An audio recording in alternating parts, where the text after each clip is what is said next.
வாசியுங்கள் ரோமர் 12வது அதிகாரம் அதனுடைய 2வது வசனத்தை வாசியுங்கள்.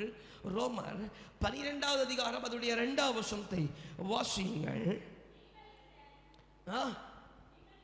நீங்கள் இந்த பிரபஞ்சத்திற்கு ஒத்த வேஷம் தெரியாமல் தேவனுடைய நன்மையும் பெரியவும் பரிபூர்ணமுமான சித்தம் என்னதென்று பகுத்தறியத்தக்க உங்கள் மனம் புதிதாகிறதுனாலே என்ன அடையதாக மறுரூபம் அடைவதாக. அல்லேலூயா, அல்லேலூயா. இங்கே வேதவசனத்தில் குறிப்பிட்டிருக்கிற காரியம் உலகத்துக்கு ஒத்த வேஷம் என்று சொல்லப்படுகிறது. அல்லேலூயா, அல்லேலூயா.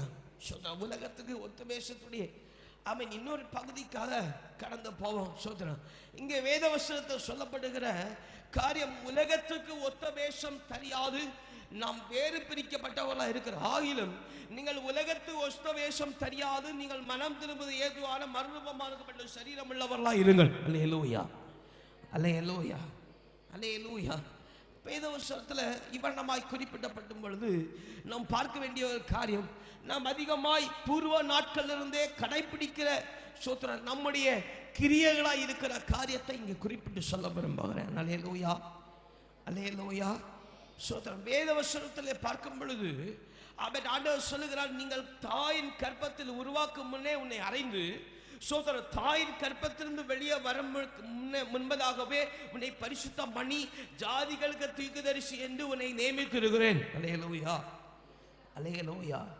இப்போ இவ்வண்ணமாய் தீர்க்கதரிசி என்று சொல்லி நியமித்து வைத்தார் என்று சொன்னா, நாம் தாயின் கற்பத்திலிருந்து வெளியே வந்த பிற்பாடு அவன் நாம் சொல்லுகிறது போல அவன் நமக்கு அவன் நம்ம உலக பிரகாபா சொல்லுவோம் இல்லையா, ஜெனட்டிக் கேரக்டர் பாஸ்டர். அல்லேலூயா, அல்லேலூயா.